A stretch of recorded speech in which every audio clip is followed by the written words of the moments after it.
Hello everyone, কেমন আছেন সবাই? আশা করছি সবাই ভালো আছেন, সুস্থ আছেন, আর আমরাও ভালো আছি। আমি মৌমিতা, আমার নতুন আর একটি ব্লগে সবাইকে অনেক অনেক স্বাগতম। আজ শুক্রবার, বুধবার আমরা লন্ডন থেকে দেশে ফিরেছি। সেই ব্লগ আপনাদের সাথে শেয়ারও করেছিলাম গত পর্বে। বুধবার ভারতীয় সময় সকাল 6টায় আমরা কলকাতায় পৌঁছেছি। তারপর এতক্ষণের জার্নির ধকল আর ওয়েদার চেঞ্জ, এই সব কিছু মিলিয়ে গত দুদিন ধরে ঘুমিয়েই কাটালাম। আজকের ব্লগে কলকাতায় কাটানো আমাদের কিছু কিছু মুহূর্ত টুকরো টুকরো করে ভিডিও করেছি, সেগুলোই আপনাদের সাথে ভাগ করে নিচ্ছি। কি করছো বাবা? এদিকে তাকাও, তাকাও তাকাও। কেমন লাগছে? গরম? এখানে গরম, অনেক বেশি গরম। এসে পর থেকে গরমে যেন একেবারে অবস্থা আমাদের খারাপ হয়ে যাচ্ছে। আর সেই সময় কলকাতায় গরমও পড়েছিল প্রচুর। হিভানের তো জ্ঞান হওয়ার পর থেকেই লন্ডনের ঠান্ডা ওয়েদারে থেকে অভ্যাস, ওর আরও বেশি কষ্ট হচ্ছে। আর এই যে রাজুদা এসেছে বাথরুমের কল সারাতে। এখানে তো সেরম কেউ থাকে না, মাঝে মাঝে শ্বশুর শাশুড়ি আসে। আমরা যখন আসি তখন দেখি সব কিছুই নষ্ট হয়ে গেছে, আবার নতুন করে সব ঠিক করাতে হয়। এখন সকালের জলখাবারের জোগাড় হচ্ছে, আর মা এই মিষ্টি কুমড়োর পকোড়া ভাজছে। আর এইদিকে এই যে সব শসা, কাঁচা লঙ্কা, বাদাম ভাজা দিয়ে মুড়ি রেডি হচ্ছে। আজ সকালে মুড়ি আর কুমড়ো বড়া দিয়েই ব্রেকফাস্ট হবে।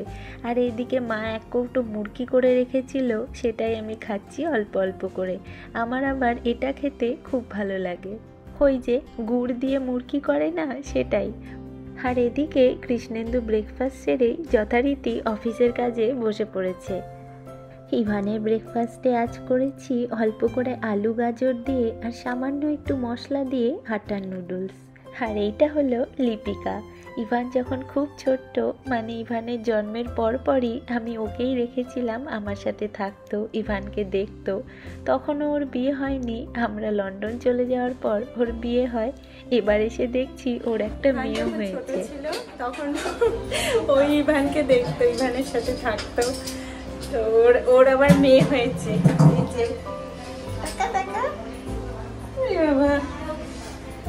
ওর আবার মেয়ে হয়েছে, ও দেখা করতে এসছে। এই যে তুই গালের মধ্যে ওকে এরকম ইয়ে পাটে কাজল করেছিস কেন? গালের মোমোই আমার দিদি দিয়ে দিয়েছে, আমি ওই দেই কপালের এখানে আর মাথা সাইডে। এই যে কি পল্লবী ওর নাম না? আর ডাকিস কি বলে? মায়া। মায়া? কি হলো? আর এ হলো পূজা, ওই লিপিকারই দিদি হয়। ওকে অবশ্য আমি আগে থেকে চিনতাম না, এইবারই এসে পরিচয় হলো। যে 1 মাস আমরা এখানে থাকবো, ওই এসে আমার হাতে হাতে একটু কাজ করে দেবে। আমি ভিডিও করছি দেখে খুব লজ্জা পেয়ে গেছে। আমাকে কি বলছে জানেন? বলছে, বৌদি তুমি আমার ভিডিও করছো? আমি তো জীবনে কোনোদিনও একটা ফটোও তুলিনি। বেলা কিছুটা গড়িয়েছে, এখন প্রায় 12টা বাজতে যায়। হেনারা এসেছেন ফ্রিজ ঠিক করতে।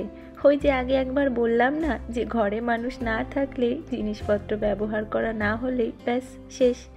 এতদিনে ফ্রিজ বন্ধ ছিল, দেখি আর কাজই করছে না, ঠান্ডাই হচ্ছে না ফ্রিজ। এই গরমে জিনিসপত্র ফ্রিজে না রেখে একদিনেই সব খারাপ হয়ে যাচ্ছে, তাই মিস্ত্রি ডাকা হয়েছে ঠিক করতে। ওদিকে আবার এসি, চিমনি সব কিছুই নষ্ট হয়ে বসে আছে, কোনোটাই ঠিকমতো কাজ করছে না। আর কৃষ্ণেন্দুর স্কুটিটার কথা তো ছেড়েই দিলাম, সেটার তো খুবই খারাপ অবস্থা। শুধু একমাত্র দেখছি ওয়াশিং মেশিনটাই যা একটু ঠিক আছে, ওটাই একটু কাজ করছে, ওটা আর নতুন করে সারাতে হয়নি। স্নান টান হয়ে গেছে, খেতে বসেছি। গরমে তো সেরম কিছু খেতেও ইচ্ছা করছে না। মা তাও ইলিশ আর পমফ্লেট মাছ করেছে, তাও আবার সর্ষে দিয়ে, সাথে একটু পোস্ত আর একটা সবজি। বলেছিলাম একদম হালকা খাবো, এটাও যে কতটা খেতে পারবো কি জানি। এখন দাঁড়িয়ে আছি ভিআইপির পাশে, একদম হলদিরামের অপোজিটে। মেট্রোর কাজ দেখি অনেকটাই হয়ে এসেছে। যাক, মেট্রোটা চালু হলে অনেকটাই সুবিধা হবে। বেরিয়েছি বেশ কয়েকটা কাজ নিয়ে। এখন আমরা এসেছি একটা সিম নিতে, কারণ আমার ইন্ডিয়ান সিমটা বন্ধ হয়ে গেছে, তো নতুন করে আবার একটা ইন্ডিয়ান সিম নিতে হবে। তো ওই জন্য এসছি রিলায়েন্স ডিজিটালে সিম নিতে।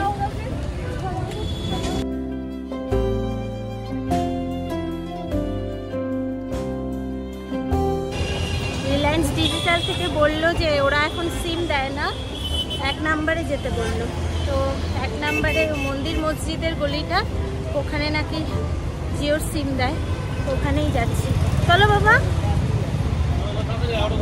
আগের বার আমি এই রিলায়েন্স ডিজিটাল থেকেই সিম নিয়েছিলাম, তখন দিত, এখন নাকি এখান থেকে আর সিম দেয় না, তাই আবার আমাদের যেতে হচ্ছে এয়ারপোর্ট 1 নম্বরে। হিমান তো মনে হয় এই প্রথমবার কলকাতার লোকাল বাসে চেপেছে, তাই চারিদিকে অবাক হয়ে দেখছে। ওর কাছে শহরের এই চিত্র খুবই অন্যরকম, চারিদিকে এত আওয়াজ, এত কোলাহল, এইসব ওর কাছে নতুন। লন্ডনের রাস্তায় গাড়ির হর্ন নেই, মানুষের কোলাহল নেই, এত হট্টগোল নেই, তাই সব অবাক হয়ে দেখছে ও। এই দোকানে এসে দুটো কাকু বন্ধুও হয়েছে, যাদের চেনে না জানে না, 1 সেকেন্ডে তাদের আপন করে নিয়েছে। হাসি আড্ডায় একেবারে চারিদিক জমিয়ে দিয়েছে। নিজের জায়গায় এসে এত কিছু অন্যরকম দেখে ওর খুব ভালো লাগছে।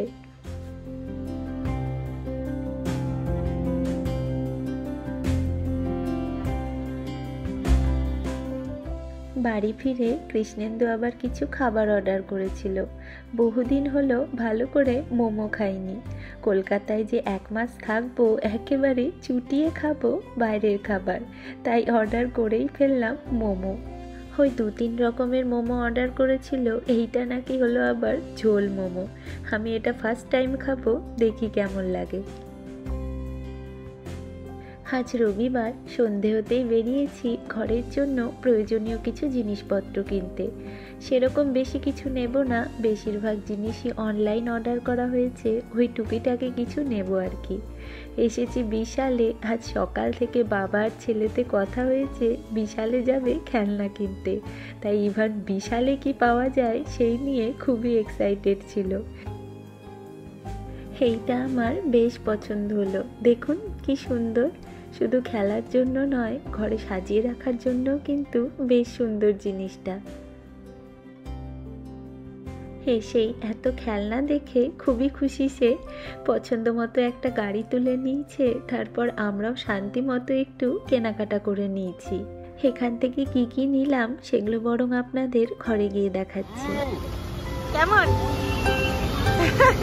অনেকদিন পর। গরম পেট খারাপ সব ভুলে যাও, কলকাতা এলে রোল মাছ মাছ বাবা।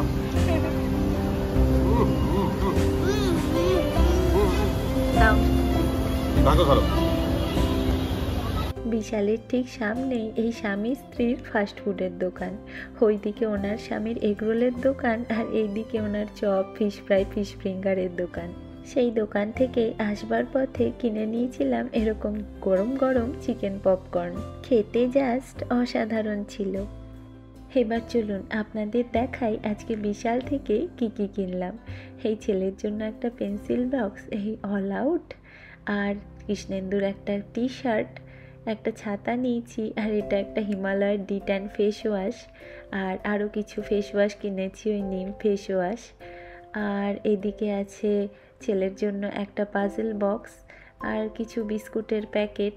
এগুলো বেশ থিন আর কি, ক্র্যাকার বিস্কুট, খেতে মনে হয় ভালোই হবে, তো 2টো ফ্লেভার নিয়েছি আমরা। আর এটা হচ্ছে ওই বাদাম পকুড়ি বলে না, ওইটা। আর ইভানের জন্য কিছু রাইটিং বুক নিয়েছি। এগুলো সব আমি নিয়ে যাব ওখানে, তো ওখানে গিয়ে ওর কাজে লাগবে এগুলো। এখন কিছুই এগুলো ইউজ করবে না, ওখানে গিয়েই করাবো। তো কিছু বুকস নিয়েছি, কিছু খাতা কপি এইসব নিয়েছি। আর দেখতেই পাচ্ছেন একটা ছাতা নিয়েছি, কারণ এই রোদে ছাতা ছাড়া বেরোনো খুবই মুশকিল। আর একটা ইভানের জন্য স্লিপার নিয়েছি, ওই এটা পছন্দ করেছে, ওপরে যেহেতু পেঙ্গুইন দেওয়া। আর এই যে একটা সার্ফ এক্সেলের লিকুইড। আর এই যে আমার হাতে ফ্যানটা, এটা কিন্তু আমি বিশাল থেকে নেইনি, এটা আমি অনলাইন অর্ডার করেছিলাম অ্যামাজন থেকে। এই হ্যান্ড ফ্যানটা বেশ পোর্টেবল, ব্যাগেই ঢুকিয়ে নিয়ে যাওয়া যাবে, বেশ হ্যান্ডিও আর চার্জেবেলও। এই যে 95% চার্জ আছে এখন, বেশ সুন্দর হাওয়াও দিচ্ছে ফ্যানটা। খুব পছন্দ হয়েছিল বলে ফ্যানটা নিয়েছিলাম। এই হলো আজকের আমাদের সামান্য টুকিটাকি বাজার। চলুন তাহলে রাতের খাবার খেতে খেতে ব্লগটা এখানেই শেষ করি। ব্লগটা ভালো লাগলে লাইক করে চ্যানেলটা সাবস্ক্রাইব করে পাশে থাকার অনুরোধ রাখলাম। সকলে সুস্থ থাকবেন, আনন্দে থাকবেন। পরবর্তীতে ফিরবো দেশে কাটানো আরও কিছু আমাদের মুহূর্ত নিয়ে। আজকের মতন তাহলে টাটা, শুভরাত্রি।